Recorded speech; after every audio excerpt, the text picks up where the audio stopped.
Well, let's see if this works. Hey, it's a reflection of Jemal. You know how you sometimes don't really intend to start a project until you're kind of underway? Yeah, I know. I've had the wiring harness for a while, stretching out in my garage from the tight wrap of shipping. But I figure a year of that is enough, and a year of this is also enough. So here on a nice sunny afternoon, so that I was at least warm and comfortable squatting under the dash. It turned out this has really hard to get to screws, and there's no brackets shown in the the parts manuals and diagrams because there aren't any. The back of this thing just has these 4 studs, and they go to 4 of these holes.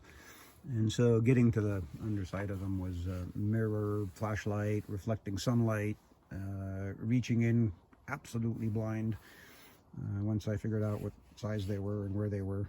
This one up here, never saw it to get it off of there. But it's kind of a mess, and a gauge was added here, and you can see it was I don't know if they ever pulled this down to install that, but it looks like kind of a tight fit. It's not a good temperature gauge. The sending unit's messed up. The stock oil and temp was already broken. There was no temp unit, so oil pressure. I disconnected all of these things because it was possessed. I was getting crazy readings on the tack without it being hooked up. And so in my effort to make the thing bulletproof, this switch is hanging down, I've mentioned a few times, laying around, whereby I can just bypass and hot wire it right to the coil when it begins to sort of make an arcing sound and quit. So I had the ignition switch sort of backfed from my hot wire to the coil, and it was kind of a weird thing but it worked.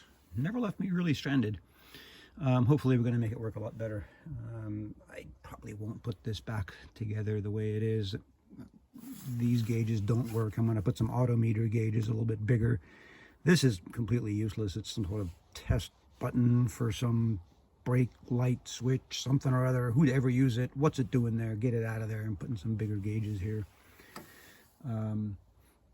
So yeah, don't talk to me too much about restorations when you can make it so much better. I'll keep you posted. Well, I don't know if you'd call that progress. We can see what's underneath that hard black vinyl that was covering all of this.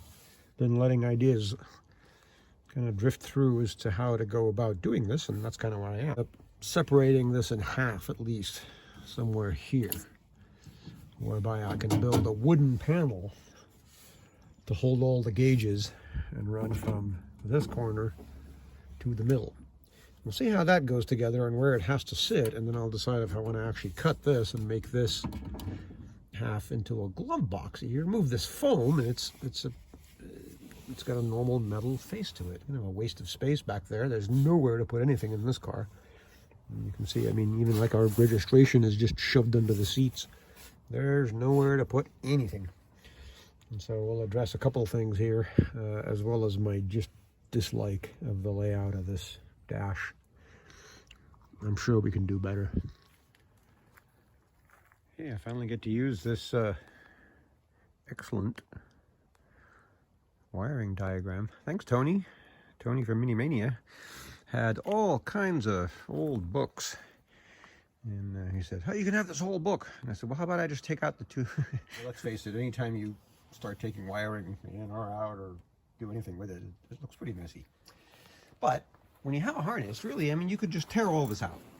And I mean, let's pretend you get the car with no wiring in it. You buy a harness, you get your diagram, and you get to work. But while it's here, while it's assembled, you know, why not take a look at the way some details are so that there's no mystery when you're putting the new one in, going, now, what do they want you to do here? See how a lot of it is, obviously, as the wiring harness proceeds from the source, snaked up in through there, to the end, it goes to the last marker light at the left rear. Is that right? Yeah, left side of the car is the furthest away there. You know, as you approach that, you have these kind of weird connectors that have 2 wires going in one direction, and they pick up the existing feature, like in this case, a tail light, let's say. And so the harness has a lot of these double openings. You have these bullet terminals with 4-gang type things. You don't have to fill them all by design. And so if you pay attention to that, you're not going to be scratching your head at the end going, now, what goes in that hole? Because a lot of these 4-way situations, the wiring harness comes along here. They allow a connection to go to the tail light, and then the wire continues onto the next tail light. And so look at these sorts of details. Of course, I've got the car, I've got the harness, I've got the new harness and the old harness. I'm going to pull all this out and lay it out here on the carpet. We'll be able to look at it in detail. But, you know, this is intended to help people taking this on that maybe are not electrical experts. You see, I don't pretend to be that either. It's not my favorite thing to work on. You have to be very meticulous, and particularly when you're putting it together, if you don't have the patience to look at all of these little details, otherwise you're just really going to mess it up. You can't just be running one of these harnesses. I mean, we all know people who would try and just sort of plug in what you see, because the first time you put power to it, you're going to melt it. I mean, or melt the car out from under you. That's the other possibility. And what's all this? Well, after lots of hemming and hawing about which way to go and trying different ideas on for size, trying different steering wheels on for size to see where would be a sensible place to put gauges. Not just how cool it would look on the dash, but you got to be able to see them. It's a tiny car, and the seating position is what it is. So I finally made some cuts. I settled on a nice piece of redwood with nice grain. I like redwood because it's light, it's easy to work, it's indestructible to nature in a convertible for the most part if you put reasonable care into it. And I think it can look very striking. There's a nice thing, something nice about the feel and the look of wood.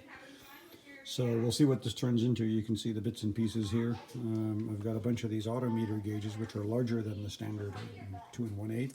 Up here we got like something like 2 5/8 maybe. I got a set of 4 of these that I got for the GTO, gosh, years ago. Used one in the rotary pickup for a number of years, but I still have them, and so this might be where they go. All right, an interesting look. We'll see if it's anything close to what we end up with in the end.